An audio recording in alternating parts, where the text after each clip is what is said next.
오케이. 자,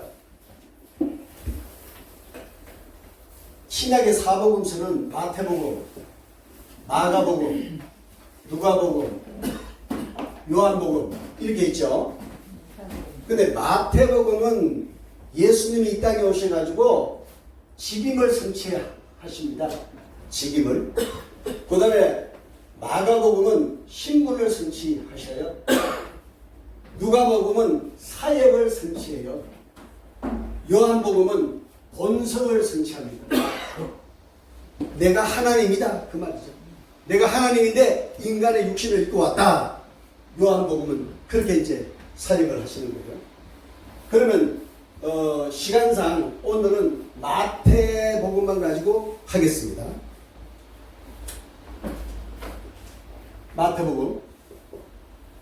마태복음 신약이 시작되면서 예수 그리스도가 탄생을 하죠. 탄생을 합니다. 이게 1장에서 4장까지 마태복음을 보면 예수님의 족보가 쫙 기록이 되어 있죠. 그 다음에 이 예수님이 이 땅에 탄생을 하셨는데 이 예수님이 어떻게 오셨을까? 언약대로 오셨다는 거예요. 언약대로. 하나님이 언약하신 그 언약대로 한치의 오차도 없이 예수님이 이 땅에 오신 거예요. 아무리 이 세상에 뭐 권력과 또 군대와 또 여러 가지 많은 이단들, 사단들이 방해를 해도 우리 하나님이 계획한 대로, 언약한 대로 그대로 이 땅에 예수님이 오신 거예요. 자, 이게 1장 1절이에요. 성경 한번, 누가 한번 1장 1절 한번 읽어보세요. 마태복음. 아브라함과 다윗의 자손 예수 그리스도의 계보라. 아멘. 자, 아브라함과 다윗의 자손 예수 그리스도의 계보라. 계보는 뭐예요? 족보라는 얘기죠. 네. 이 족보라고 하는 것은 아담부터, 자, 여기 보세요. 아담, 셋,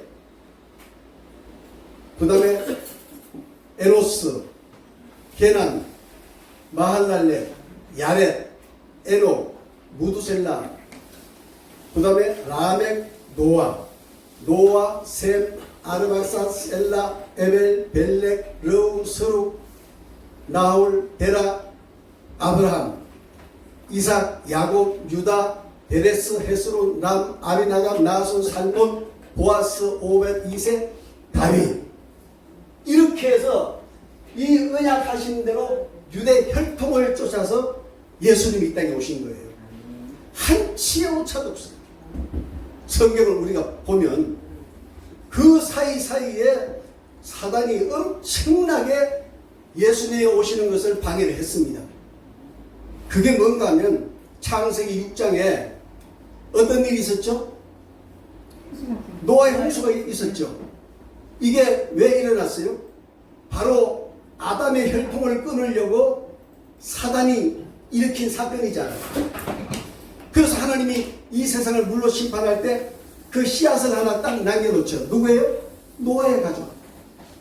8명. 가족 8명.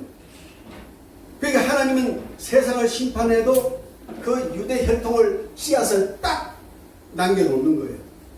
그리고 노아가 아들이 몇이에요? 3명이죠. 셈과 야벳과 함. 그런데 그 중에서 하나님이 누구를 선택해요? 셈을 선택하죠. 셈을 선택해가지고 그 셈의 후예들 중에서 또 한 사람을 선택해요. 이렇게 해서 이게 예수님 올 때까지 계속 이어집니다. 요걸 우리가 성경 읽을 때 요걸 머리에 두고 성경을 읽으면 얼마나 드라마같이 재미있는지 몰라요. 할렐루야. 정말이에요. 아멘. 저도 이거 늦게 알았어요. 저도 이거 신학교 때 좀 알았으면 얼마나 좋았을까. 신학교 때 좀 가르쳐 줬으면. 아무도 가르쳐 주지 않았어요. 나중에 뒤늦게 이것을 알고 난 다음에 성경을 읽으니까 야, 드라마도 그런 드라마가 없어. 엄청 재밌어. 너무 진짜 신기하고 오묘하고 너무 감격이 넘치고 하나님의 은혜가 막 진짜 폭포수같이 내 마음속에 쏟아지더라. 그러니까 이 결혼은 반드시 해야 돼요, 여러분. 평신도든 주의 종이든 이 결혼을 해야만이 여러분들 성경에서 자유함을 얻어요. 아멘. 이걸 안 하면은 우리 여의도 수구원교회 김상호 목사님이라고 이제 다 오래전에 돌아가셨는데 성경을 150도 하신 목사님이에요. 그런데 성경은 많이 아시는데 이 결혼이 완전히 그냥 안 되는 거예요. 그러니까 성경이 전부 토막이 나는 거예요. 토막이 나니까 이게 재미가 없어요. 그리고 하나님의 진정한 뜻을 몰라요. 근데 저도 나중에 이걸 배우고 나니까 이제는 뭐 솔직한 얘기로 제가 이제 설교 준비 안 합니다. 왜? 이걸 다 하고 나니까. 그냥 창세기 1장, 이번 주에는 1장, 다음 주에는 2장, 그 다음 주에는 3장 이렇게 나가거든요. 그렇게 우리 마누라가 옛날에 목회할 때는 아주 내 설교 듣기 싫어가지고 꾸벅꾸벅 잠만 졸기만 하던 우리 집 사람이 제가 이거 공부하고 난 다음에요 집에서 수요일, 금요일, 주일 예배 안 드리면 난리 나요. 아주 이제 재미를 느낍니다. 이걸 그러니까 말하자면 드라마예요. 드라마 그렇잖아요. 마지막에 딱 궁금한 걸 남겨놓고 딱 끝이 나잖아요. 이게 그렇다. 이게. 그러니까 이걸 하면은 성경이 너무너무 쉬워요. 아멘. 아멘. 그러니까 이 결혼은 반드시 해야 됩니다.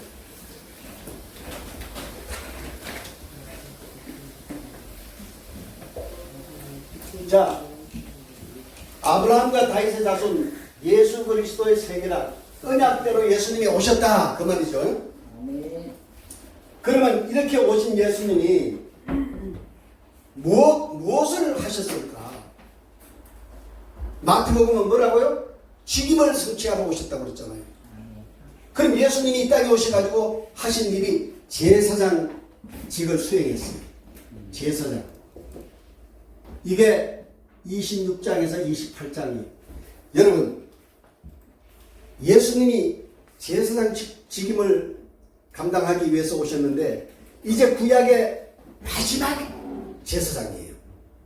예수님이 마지막 제사를 드리기 위해서 오신 거예요. 이제 예수님 이후로는 이제 구약이 없어요. 끝이에요. 예수님으로 종결이 되는 거예요. 그래서 예수님이 당신이 제사장이 되고 마지막 구약의 제사장이 되고 당신의 몸을 산제물로 드리기 위해서 예수님이 인간의 모습으로 오신 거예요. 달려오신 게 아니에요. 예수님이 인간의 육신을 입고 오신 것은 당신이 마지막 제사장으로서 마지막 제물이 되기 위해서 육신을 가지고 오신 거예요. 아마 이거 처음 들으신 분들도 많을 거야. 당신의 육신의 몸을 뭐 자랑하기 위해서 온 것이 아니고 마지막 하나님께 드릴 제물로 당신이 오신 거예요. 당신이 제사장이 되어서 이렇게 해서 이제 당신이 제사장이 돼가지고 고난을 당하고 십자가에 올라가잖아요. 그리고 막 옆구리에 창을 받고 물과 피를 다 쏟고 거기서 죽으시잖아요. 그래서 제가 그 골고다 언덕을 가보니까 지금도 이렇게 경사가 심하더라고요. 근데 옛날 원형 그대로 있을 때는 산이었죠. 산. 아주 가파라진 산이었어요.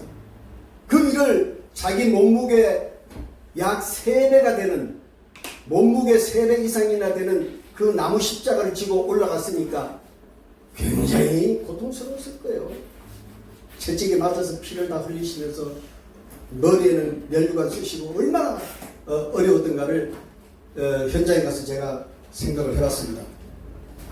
자, 이렇게 해서 당신이 제사장 직임을 완수했고요. 근데 목사님 이거가 뭐가 잘못된 것 같아요.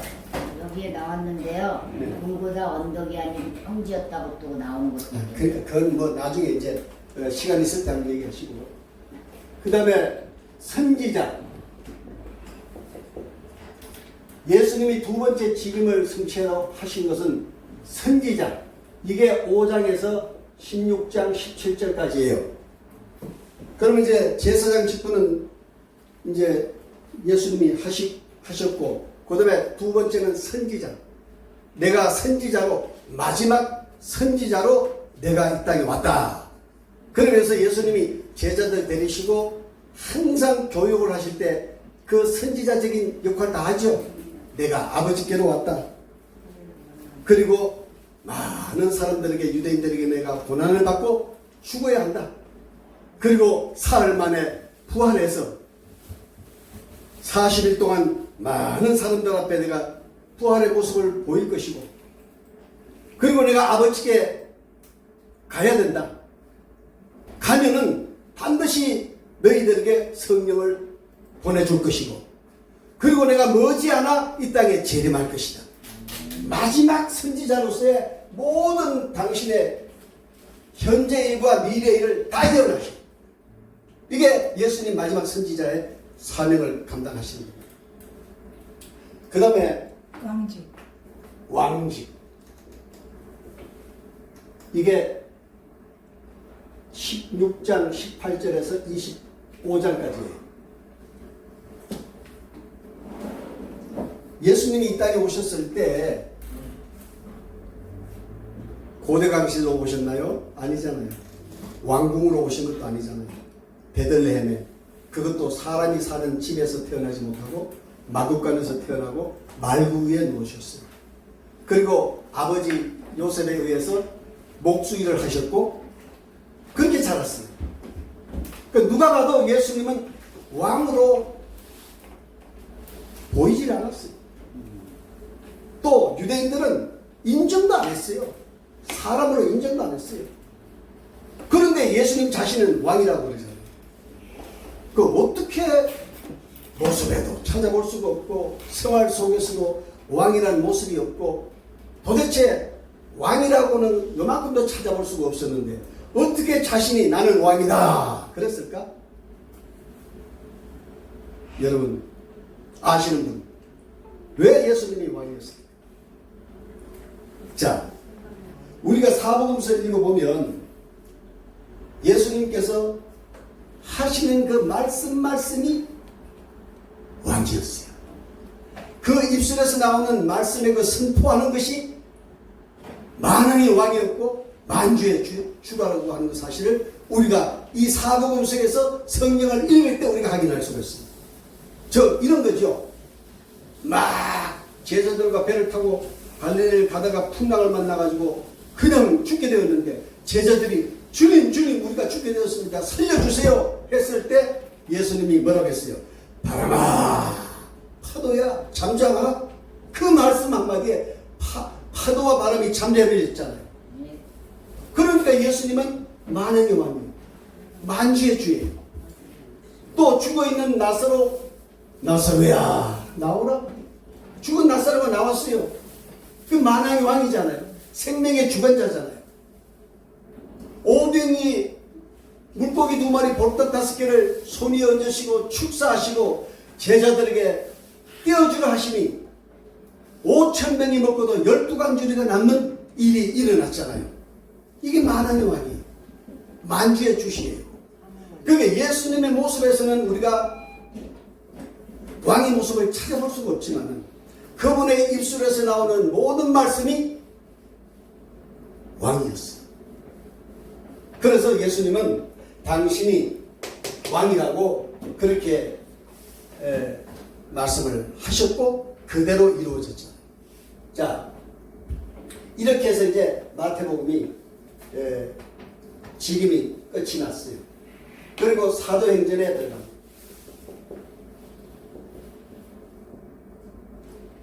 사도행전에는 예수님의 언약대로 무엇이 왔지요? 성령이 왔죠. 성령이 왔습니다. 내가 아버지께 가면 면달이 못되어 너희에게 성령을 선물로 주겠다. 보내주겠다.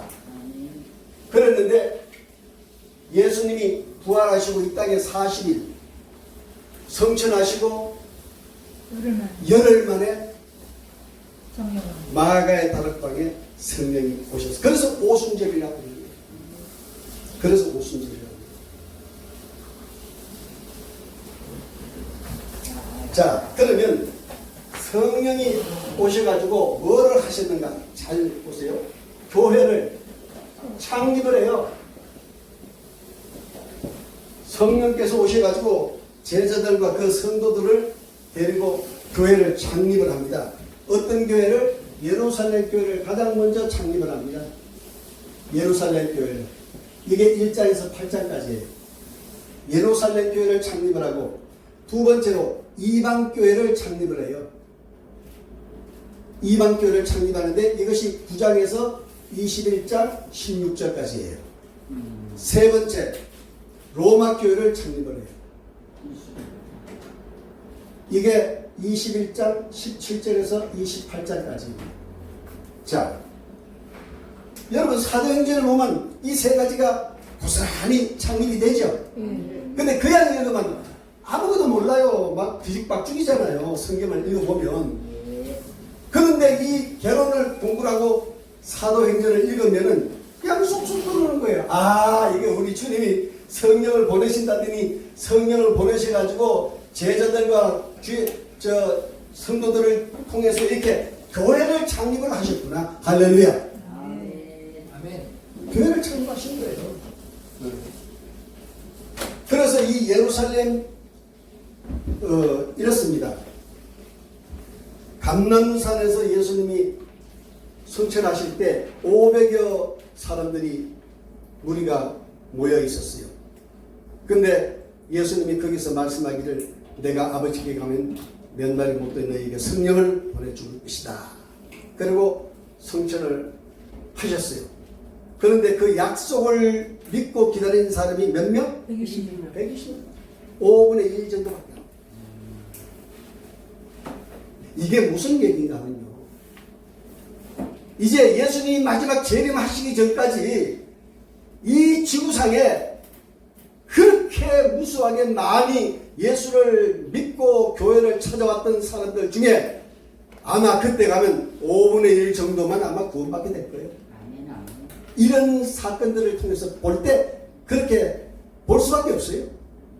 500명이 성천하는 모습을 봤는데 여러분 성천하는 모습을 보고 그 언약을 받았는데 어떻게 안 기다리고 다 400명이 다 떠났을까? 참 이게 우리의 현실입니다. 이게 현실. 은혜 받을 때는 그냥 막 냄비처럼 막 팔팔 뛰다가 은혜 떨어지면 그냥 싹 이게 우리 현실이잖아요. 이게 뭐 나도 마찬가지 여러분도 마찬가지. 우리 인간은 어쩔 수가 없어요. 그래서 120명이 누가 시키지도 않았어. 성령이 뜨겁게 임하자마자 은사가 막 임했는데 어떤 사람은 가르치는 은사, 어떤 사람은 치료하는 은사, 어떤 사람은 뭐 여러 가지 은사를 설교하는 은사 뭐 많은 은사를 주셨죠. 그런데 그냥 무리지어서 나갔어요. 무리지어서 나갔는데 예루살렘 교회를 창립을 하고 이방 교회를 창립을 하고 로마 교회를 창립을 하게 되는 거죠. 자, 이렇게 해서 이제 교회가 창립이 됐어요. 그 다음에 로마서에서 갈라디아서까지 교회, 창립된 교회를 하나님이 성령을 통해서 교회를 양육합니다.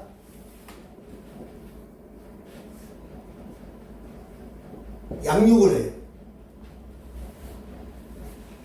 참 이거 결혼을 공부해보면 좀 신기해요. 우리 주님이 그렇게 섬세하고 세밀하시고 그렇게 정확하게 어쩌면 이렇게 하나님이 아름답게 우리 인생들을 위해서 수고를 하셨을까? 그래서 창립을 하신 다음에 교회를 양육을 하는데 첫째 양육을 어떻게 하는가 하면 칭의의 복음으로 양육해요. 칭의의 복음으로 양육해요. 이게 로마서지요? 로마서. 로마서에서 칭의의 복음으로 양육을 하고 두 번째로 건덕의 복음으로 양육을 해요. 건덕의 복음으로 양육하는데 이게 고린도 전후서예요. 뭐예요? 건덕. 그 다음에 세 번째 은혜의 복음으로 양육을 해요. 이게 갈라디아서예요.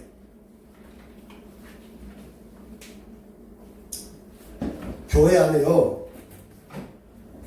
우리 예수님이 너무 잘하십니다. 양육을 하실 때 이 덕이 있어야 되는 거예요. 우리 인간은 덕성이 있어야 돼요. 덕을 나타내야 돼요. 우리의 덕을 통해서 교회가 화목해지고 우리의 덕을 통해서 하나님이 기뻐하시고 세상 사람들이 야 그게 열방교회 보니까 성도들이 정말 덕스럽더라. 저분들이 우리한테 전도 안 해도 아 정말 그 교회를 보니까 그 성도들 보니까 교회를 나가고 싶어. 왜 그래요? 우리 한 사람 한 사람이 덕을 가지고 있기 때문에 그런 거예요. 덕의 빛이 세상 사람들에게 이게 전거되기 때문에 그런 거예요. 그래서 우리는 반드시 덕스러움이 있어야 되고 은혜는 말할 것도 없잖아요. 예수 믿고 은혜 못 받으면 그만 성도가 아니죠. 뭐 성경 전체가 다 은혜입니다. 자, 요거를 요 세 가지를 그럼 제가 좀 한 번 더 한 단계 들어가서 제가 말씀을 드릴게요. 로마서 1장 1절로 17절까지는 칭의의 복음에 대한 서론이 쭉 전거가 되어 있어요. 다 이렇게 설명을 하고 있어요. 1장 1절에서 17절까지가 칭의의 서론에 대해서, 그 다음에 1장 18절에서 3장 20절까지가 타락한 인간의 불의에 대해서 쫙 설명을 하고 있어요. 나중에 가서 한번 읽어보세요. 그 다음에 3장 21절에서 11장까지가 하나님의 현현에 대해서 쫙 설명을 하고 있어요. 그 다음에 12장에서 16장까지는 신령한 예배 생활에 대해서 증거를 하고 있어요. 그러면 이런 거를 알고 여러분들이 성경을 읽으면은 아주 뭐 쏙쏙 들어오잖아요. 다 이해가 되잖아요. 그래서 이건 꼭 해야 된다는 거죠. 그래서 건덕의 복음은 고린도 전후인데 1장에서 8장까지가 건덕을 위한 단합에 대해서 건덕이 무슨 뜻이에요? 덕을 나타내는 것은 덕은 덕인데 응. 건이라는 그러니까 건덕이라고 하는 것은 아주 정말 그 덕 중에서도 아주 최고의 덕. 그러니까 우리 이 세상의 덕도 필요하지만 우리 예수님이 우리에게 이 땅에 오셔가지고 우리에게 가르쳐준 그러한 덕, 하늘의 덕. 응? 응. 그 예수님이 이 땅에 오셔가지고 3년 반 동안에 예수님이 다니시면서 당신이 건덕을 다 당신이 보여줬잖아요. 응? 그런 덕을 얘기하는 거예요. 그 다음에 1장에서 8절까지가 건덕을 위한 단합에 대해서 얘기를 했고, 그 다음에 9장에서 16장까지가 건덕을 위한 일치에 대해서 얘기를 했어요. 덕스럽게 서로가 덕이 모이면 일치가 된다. 하나가 된다. 뭐든지 할 수가 있다.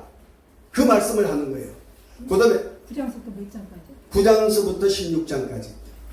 그 다음에 고린도 후서 1장에서 7장까지는 건덕을 위한 하회.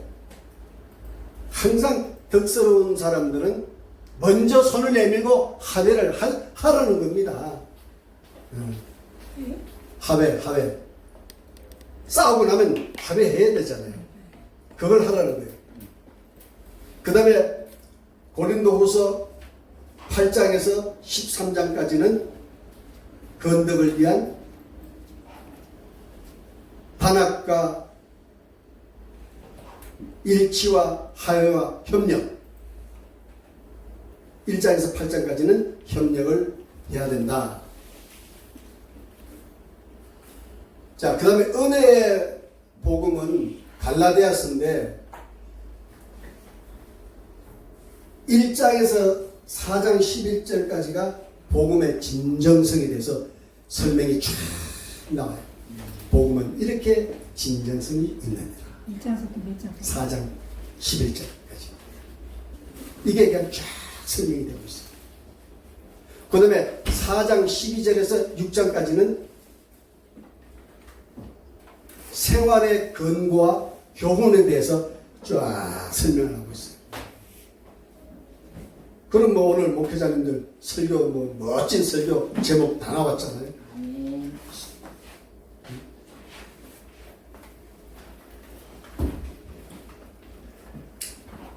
다음에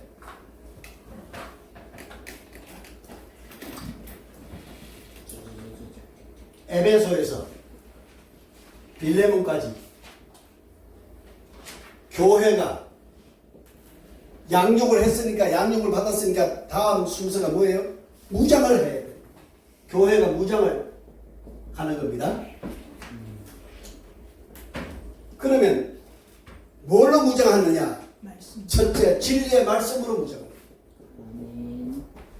진리의 말씀으로 무장을 합니다. 이게 에베소예요. 에베소 읽어보면 딱 그거잖아요. 전부 진리에 대해서 무장하면 쫙 나오죠. 위에 한 개를 그 다음에 교회 생활로 무장하는 겁니다. 이게 빌립보서, 골로새서, 데살로니가 전후서, 그 다음에 교회 체제로서 무장을 합니다. 이게 디모데 전후서, 디도서, 빌레몬서. 자, 여기 보세요.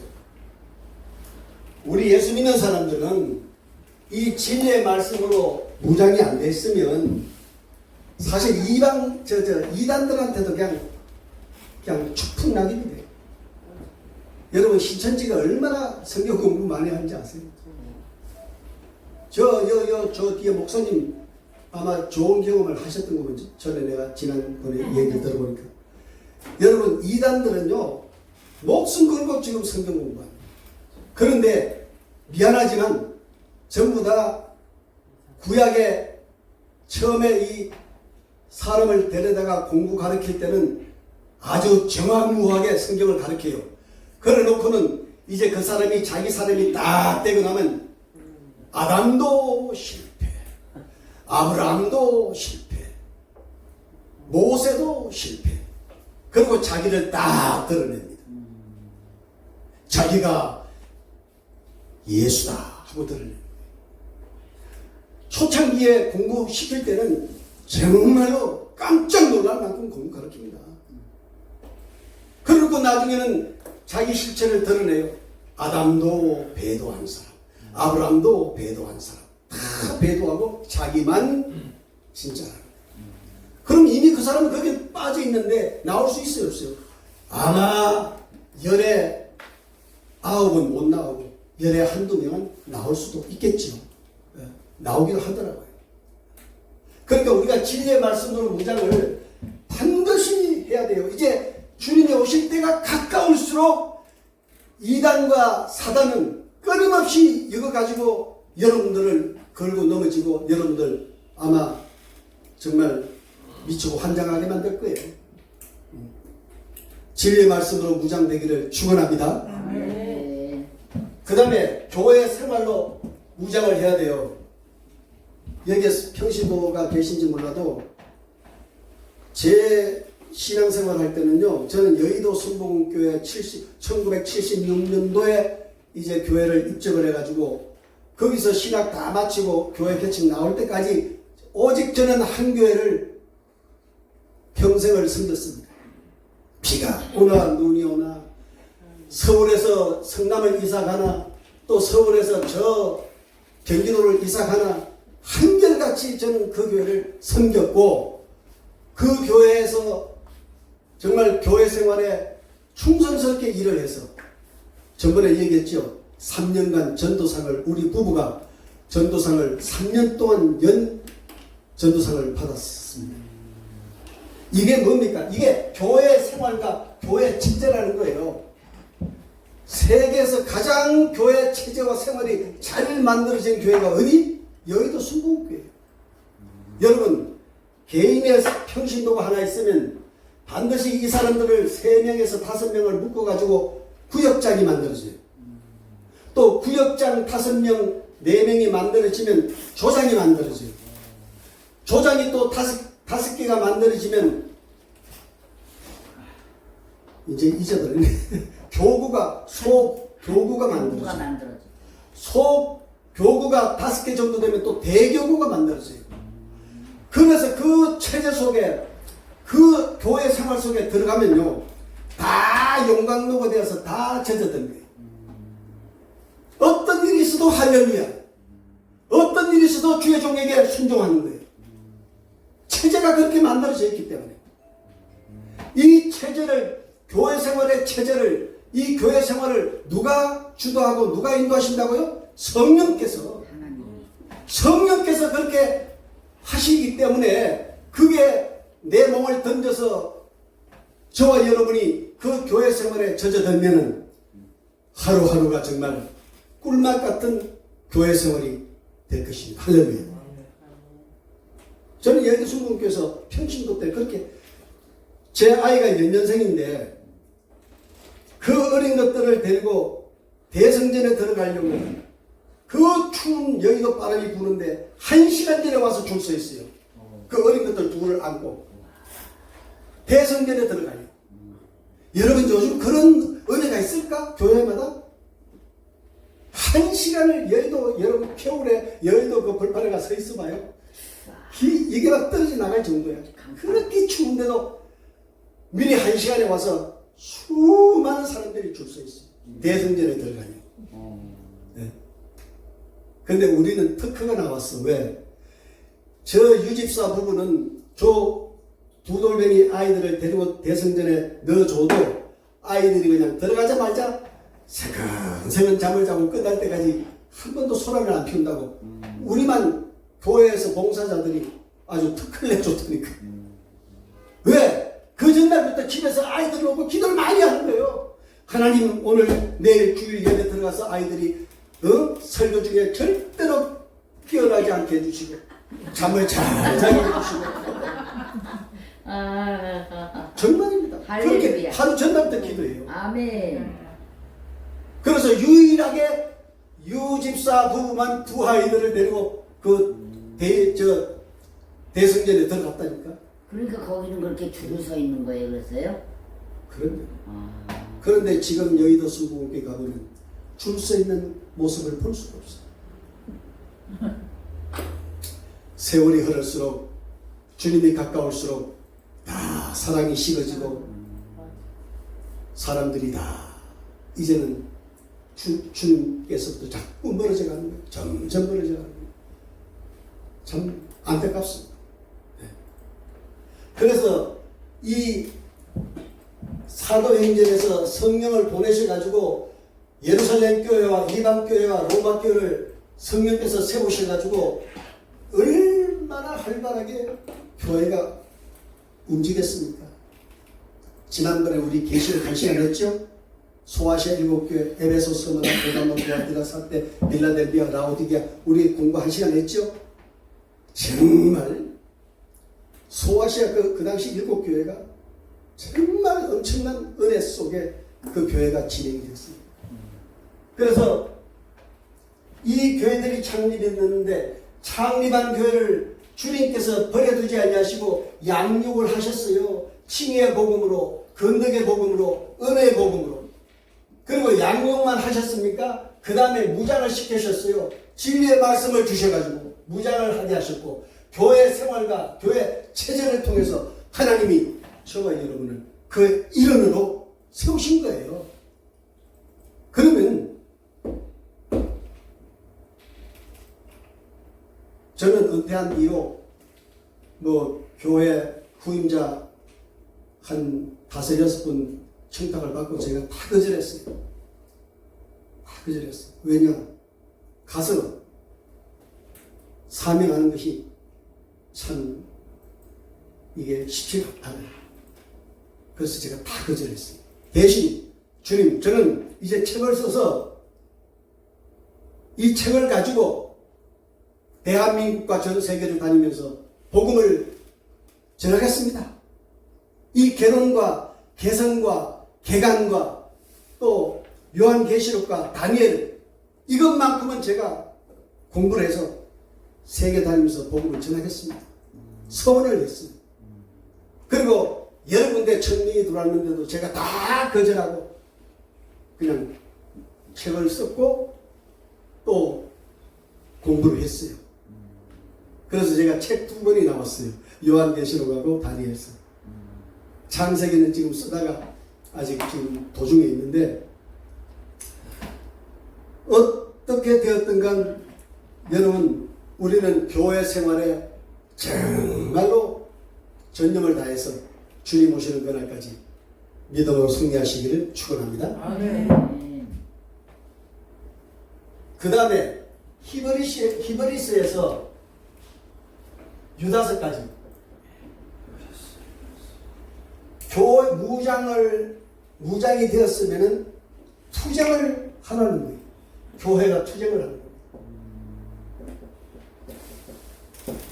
제가 이 투쟁을 그냥 지어서 드리는 말씀을 드리는 게 아니고 이 내용에 다 들어있기 때문에 이 제목을 투쟁으로 집어넣은 겁니다.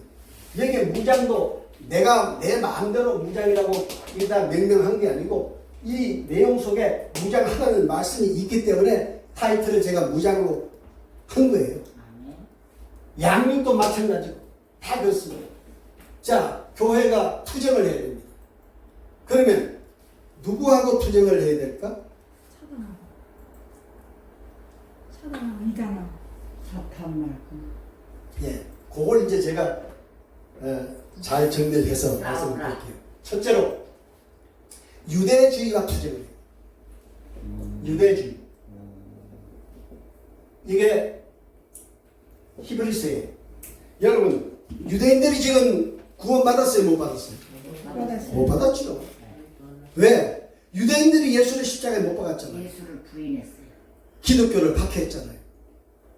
여러분 구약에서 신약 넘어오면서 유대교가 만들어지고 유대교에서 예수님이 오셔가지고 기독교를 만들었어요.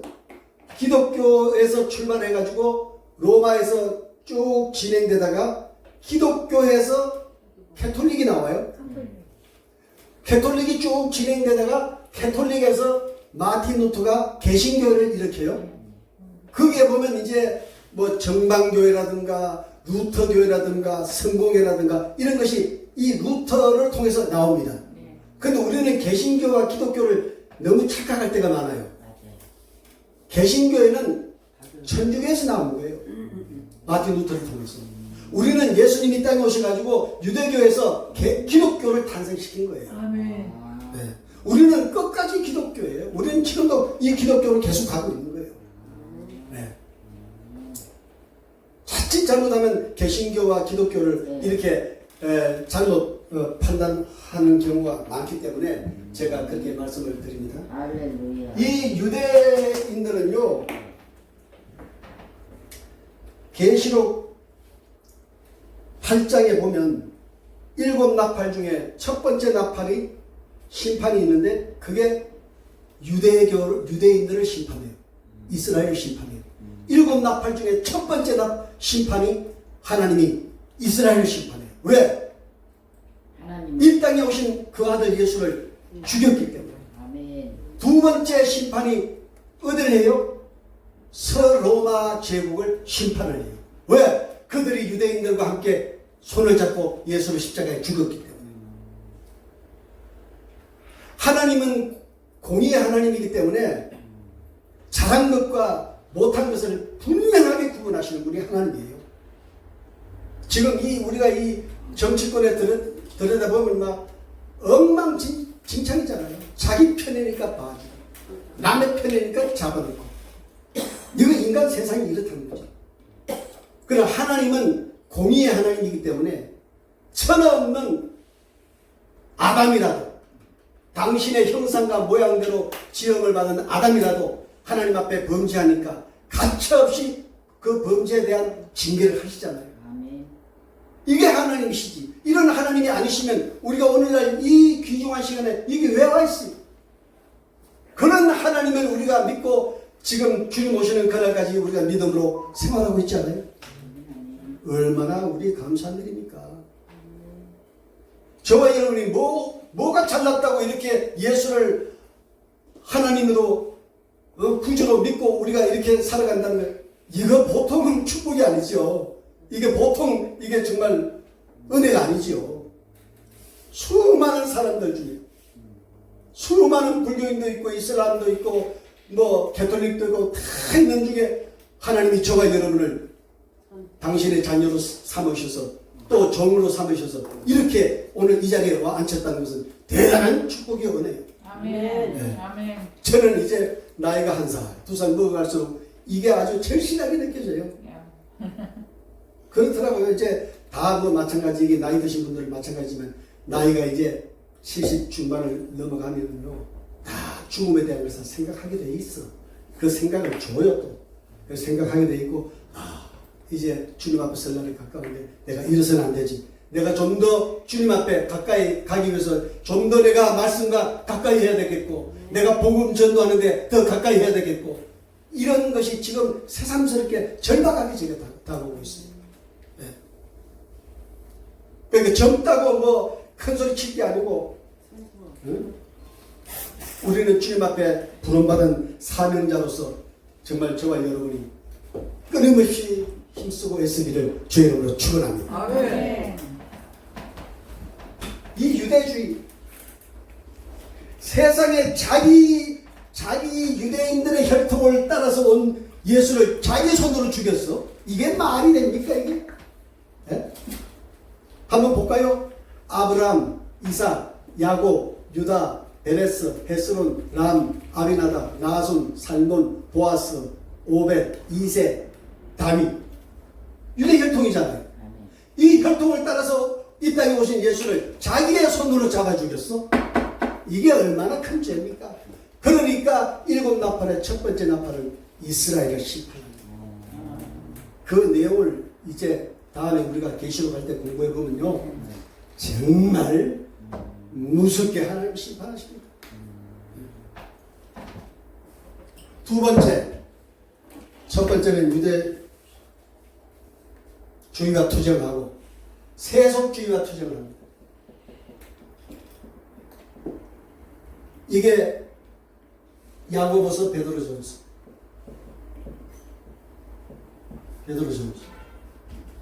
세속주의가 아마 오늘같이 이 시대같이 또 아주 득세한 시대는 또 없다고 봐요. 제가 중세도 공부를 해보고 고대도 공부해보고 다 해봤지만은 요즘같이 이 세속주의가 아주 그냥 파멸치는 세상이 또 있을까? 현대요, 현대로요. 네, 지금 우리가 사는 이 세상이 세속주의에 아마 지금 마치 바다의 파도처럼 지금 밀려오고 있잖아요. 세속주의가. 아예 한 번은 제가 53세 때 목회를 잘하고 있었는데 아니 옆에 교회가 이제 무슨 사건이 터져가지고 문을 닫았어요. 장로교회인데 그런데 우리 순복음교회로 권사님 한 분이 집사님들을 데리고 12명이 왔어요. 우리 교회로. 그냥 어느 날 주일날 12명이 그냥 온 거예요. 그래서 제가 뭐 두 손 들고 할렐루야죠. 어? 그런데 어느 주일날 그 12명이 몽땅 안 나왔어요. 그건 왜 그러지? 내가 설교를 잘못하나? 뭐 불만이 있나? 그러고 있는데 한 집사님이 제 방문을 두들겼어요. 그래서 보니까 그 12명 중에 한 집사예요. 그래서 제게 들어와서 제게 이제 주일날 못 나온 것에 대해서 얘기를 하는데, 목사님, 우리 권사님이 이번 주일은 12명이 다 빠져서 그 어디야, 점 잘 치는데 미안. 거기 우리 점 보러 가자. 이래가지고 권사님이 몽땅 12명을 데리고 주일날 그거 갔다 왔다고. 이 집사님이 나한테 와서 이실직고를 한 거예요. 이야, 그러니 권사라고 하시는 분이 당신만 빠져서 그렇게 갔다 와도 그거 안 되는 일인데, 그 어린 11명의 집사들을 다 데리고 주일날 그 길을 갔다 왔다고. 한 집사가 제게 와서 이실직고를 하는 거예요. 이렇게 지금 이 세상은 지금 세속바람이 막 광풍이 불고 있는 거예요, 지금. 응? 특히 자녀들 잘 다스려야 돼요. 정말입니다. 이런 세속주의에 지금 너무나도 우리가 매몰되어 있다고 하는 사실을 저와 여러분이 꼭 기억하시고 항상 정말 주님과 동행하는 일에 힘써야 할 줄로 믿습니다. 그 다음에 적그리스도와 투쟁을. 이게 요한 1:23 유다서입니다. 요한 1서 2장 18절 한번 찾아볼까요? 요한 1서 2장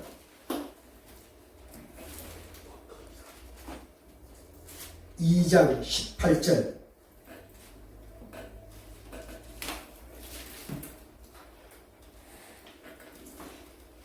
다 같이 함께 읽겠습니다. 시작. 아이들아, 지금은 마지막 때라. 적그리스도가 오리라는 말을 너희가 들은 것과 같이 지금도 많은 적그리스도가 일어났으니 그러므로 우리가 마지막 때인 줄 아노라.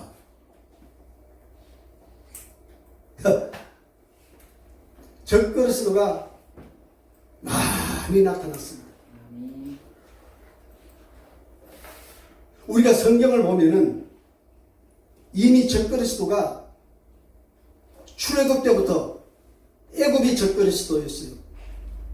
아수르가 그랬어요. 메데파세가 그랬어요. 바벨론이 그랬어요. 헬라가 그랬어요. 로마가 그랬어요. 좌우지간 예수를 대적한 집단은 다 적그리스도예요. 그런데 적그리스도 중에 적그리스도, 이건 누구냐? 다니엘서에 보면 하나님이 딱 지목을 해놨습니다. 빼도 박도 할 수 없는 적그리스도를 딱 지명을 해놨어요. 그런데 그 이름을 밝히지 않았습니다. 그 적그리스도를 우리가 대적해야 돼요. 여러분 아까 얘기했죠. 기독교에서 주후 300년에 많은 기독교 중에서 하나가 툭 삐져나가더니만 이상한 짓을 하더니만 거기에서 로마 교회가 탄생을 하죠. 가톨릭이. 그래서 538년에 교황이 딱 나타나요. 세상에. 교황이 나타나가지고 1798년에 1차 교황이 가톨릭 교회가 망합니다. 프랑스 혁명이 일어나가지고 나폴레옹이 로마에 진격에 들어가지고 그 당시 교황이 비오 6세였는데 비오 6세를 강제로 잡아다가 프랑스 감옥에다 집어넣는데 죽었어요. 그래서 일단 1798년도에 교황이 가톨릭 교회가 망했어요.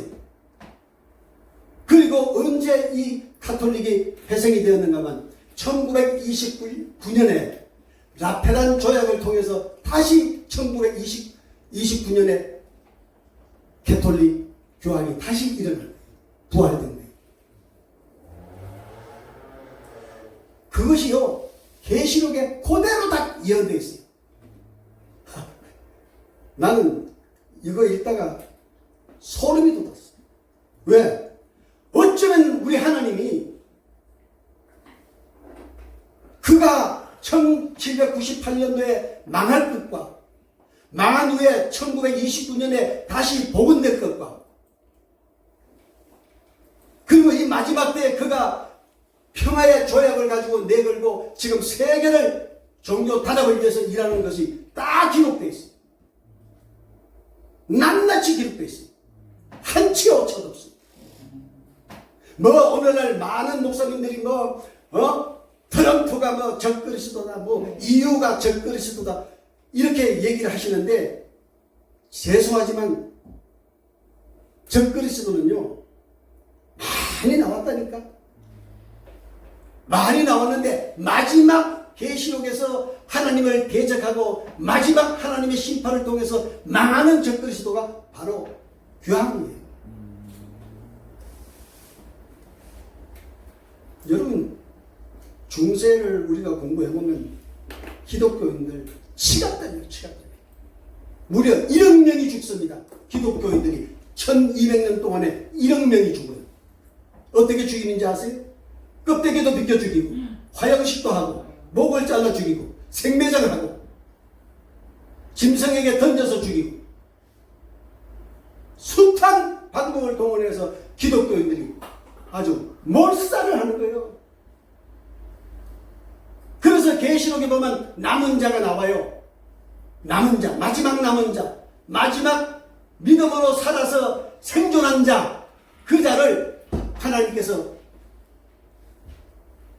마지막 추수 때 구원을 하는 겁니다. 예수님을 통해 가지고 낯을 가지고 세상을 한번 휘두르니까 알곡이 거두어지고 한번 다시 휘두르니까 포도송이 거짓 선지자들이 모아지고 그리고 이제 인류의 마지막 은혜 문을 닫아버려요. 그러면 한 번 구원된 사람은 그때 구원된 사람은 영원히 의로운 자가 되고 그때 불의한 자들은 영원한 불의한 자가 되고 그리고 15장 16장의 마지막 7 재앙이 이루어집니다. 그런데 중세에도 이런 일이 또 한 번 있었어요. 로마 카톨릭이 기독교인들을 1억 명을 죽이고도 분이 안 풀려가지고 아주 산에 굴이고 땅속이고 온 도시를 다 이잡듯이 뒤져가지고 마지막 남은 자를 잡아서 죽이려고 했는데 하나님이 절대 그건 양보 안 하죠. 그래서 그들이 쫓겨서 영국까지 쫓겨갔죠. 어느 항구에 다다랐는데 항구에서 하나님이 배를 준비해가지고 메인 플라워에다 탁 펴서 미국 땅에 보냈잖아요. 200명도 되지 않는 그 남은 자 기독교인들이 오늘날 그들을 통해서 다시 이 세상에 기독교회를 이렇게 무성하게 전파하게 된 겁니다. 할렐루야. 네. 그러면 우리는 이 성경을 보면은 하나님께서 당신의 택한 예언자들을 통해서 선지자를 통해서 예언하신 것이 정말 조금 더 빗나간 것이 없습니다. 그대로 기록해놨고 그때가 되면 그게 다 들어가요. 놀라워요.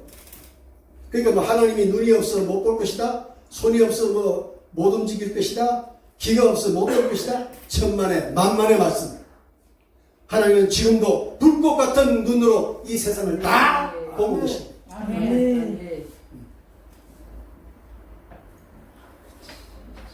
이 적그리스도 여러분 이제 대략 짐작이 됐죠? 네.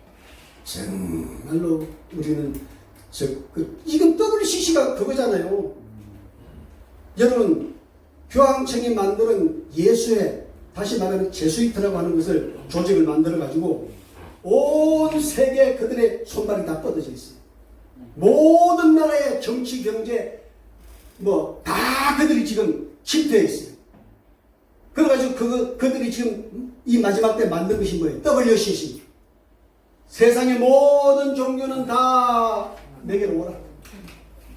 무속도 구원이 있고, 무속신앙도 구원이 있고, 불교도 구원이 있고, 이슬람도 구원이 있고, 다 있다. 다 와라. 한국교회 수많은 교회가 거기 들어갔잖아요. 여기 들어갔어요. 하나님이 안 기뻐요. 이름만 돼도 뭐 다 알만한 목사님들, 교단들이 막 무더기로 지금 들어가고 있어요. 심각합니다. 여러분 그거 그냥 우연히 넘기면 안 돼요. 하나님이 안 기뻐요. 그들이 돌아오도록 우리가 기도해야 될 것이고, 아멘. 저 그리스도가 더 이상 우리 기독교를 못 넘어뜨리도록 우리가 하나님 앞에 아멘. 모여서 기도하고 정말 그들을 대적하여 주님 오시는 그날까지 여러분들이 마지막 남아있는 자로서 승리하기를 축원합니다. 아멘. 감사.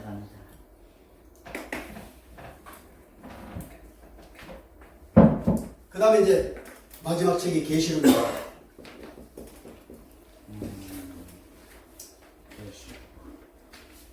계시록은 7 교회를 잘 공부하면 계시록 전체가 다 풀린다고 내가 지난 시간에 말씀드렸죠. 7 교회 연도하고 역사적 배경하고 교회가 딱 아우러지면 계시록은 다 풀어져요. 가다가 막히면 돌아오는데요. 그래서 7 교회 에베소, 스무나, 버가모, 두아디라, 사대, 또 빌라델비아, 라우디게아, 이렇게 7 소아시아 교회가 있는데, 우리 예수님이 소아시아 7 교회를 사도 요한을 통해 가지고 편지를 썼어요. 그래서 다 보내서 그들이 돌아가면서 편지를 보게 되잖아요. 아마 저는 제 상상력을 좀 발동을 했는데, 이들이 그 예수님이 사도 요한을 통해서 계시해서 그 글을 받아 적어서 7 교회를 돌려서 봤는데, 보는 교회마다 아마 가슴이 다 뜨끔뜨끔했을 거예요. 어쩌면 주님께서 그 교회의 모든 형편과 처지를 다 알고 계셨으니까. 응? 나쁜 짓 한 교회는 나쁜 짓 한 것, 좋은 일 한 교회는 좋은 일 한 것, 다 주님께서 말씀하셨잖아요. 응? 이걸 우리가 소아시아 7 교회를 보면서 여러분들 교회를 한번 생각해 보세요. 그럼 여러분들이 아마 좀 판단이 새로워질 거예요. 이 소아시아 7 교회가 전 세계에 있는 교회 대표 교회니까 마지막이 될수록 교회들이 어떻게 흘러갔던 걸 소아시아 7 교회를 통해서 우리가 잘 알 수가 있어요. 마지막 라우디게아 교회는 어땠어요? 완전히 다 망가졌어요. 성령도 떠나고 은혜도 떠나고 기도도 거쳤고 전도도 안 하고, 오직 하면 주님께서 그렇게 말씀했을까? 너가 왜 뜨겁지도 않고 차지도 않느냐? 너의 교회가 미지근하여 내가 토해내치고 싶다. 토해버리고 싶다. 그런데요, 참 주님의 은혜 있는 것은 토해내치지 않았어요. 아직. 내치지 않았다는 것은 저와 여러분에게 기회가 있다는 것 아니겠습니까? 네. 참 정말 놀라운 하나님의 은혜예요. 지금 막 토할 것 같은데 주님은 토하지 않고 참고 계시는 거예요. 그래서 7 교회를 보시면은 에베소 교회는 주님이 그 오른손에 7 별을 붙잡고 7 금초대에 찾아오셨잖아요. 그러면 그 내용이 무슨 내용이에요? 야, 그래 에베소 교회 너희들, 목회자 너희들, 성도들 너희들 수고한다. 내가 너희들을 붙잡고 있어. 연기하지 마. 금초대 사이에 찾아오셨다는 것은 내가 너희에게 더욱더 성령을 뜨겁게 불같이 허락해 주겠다. 그 말씀 아닙니까? 서문화 교회는 어떻게 찾아왔어요? 처음과 나중이요, 죽었다가 부활하신 주님이 찾아오셨잖아요. 왜? 서문학교에는 지금 폴리감 목사님이 지금 순교 직전에 있었기 때문에 그에게 힘을 실어주기 위해서 부활의 모습으로 오신 거예요. 버가모 좌우의 날성금을 가지고 찾아오셨어요. 왜? 버가모는 그 7교회 도시 중에 가장 도청 소지에 있는 곳이 바로 버가모예요. 거기에 총독이 있었어요. 항상 그는 긴 칼을 차고 있었고 저 로마의 황제로부터 긴급 심판과 적결 사형 처분할 수 있는 권한을 받았기 때문에 이 버가모 교회 버가모 도시의 이 총독은 많은 사람을 기독교인들을 죽였어요. 그러니까 주님이 좌우의 낯선 검을 가지고 찾아오신 거예요. 할렐루야. 사람을 죽이고 살리는 네게 있는 것이 아니고 내게 있다고 주님께서 그렇게 경고하신 것 아니겠습니까? 또 도와드라. 두 눈은 불꽃 같고 그 발은 빛난 주석 같은 하나님의 아들로 오셨잖아요. 왜 그랬을까? 그래서 그걸 알려면 이 계시록 소아시아 7교회 반드시 연도하고 시대적 배경을 알아야 돼요. 시대적 배경을 보면 왜 이렇게 말씀을 하셨을까? 돌아가 보면 답이 나와 있어요. 자, 이제 10분 남았어요. 마무리하겠습니다. 오늘 지난 시간에는 구약을 결혼 요약을 했고 오늘 이제 이어서 신약을 결혼을 이제 우리가 함께 공부를 했습니다. 정말 이 신약도 우리가 이 결혼을 근거로 해서 여러분들이 공부한다거나 성경을 읽으면은 아마 대단한 도움이 될 겁니다. 그래서 이 결혼은 반드시 여러분들 간직하시고 성경을 읽거나 공부하시면 많은 도움이 될 것입니다. 아멘. 기도하겠습니다. 하나님 아버지 고맙습니다. 오늘 또 이렇게 우중에도 불구하고 하나님 저희들 발걸음을 인도해 주셔서 주의 말씀을 사모하여 함께 모여서 말씀을 공부했사오니 이 말씀들이 우리의 미간의 표가 되고 손목의 기호가 되고 우리의 인방과 문설주에 기록되어서 들으며 나가며 어디에 있든지 이 말씀으로 더불어 이 세상을 이기는 하나님의 종들과 주의 성도들 다 되게 도와 주시옵소서. 감사드리옵고 예수님의 이름으로 축복하며 기도합니다. 아멘. 할렐루야. 감사합니다.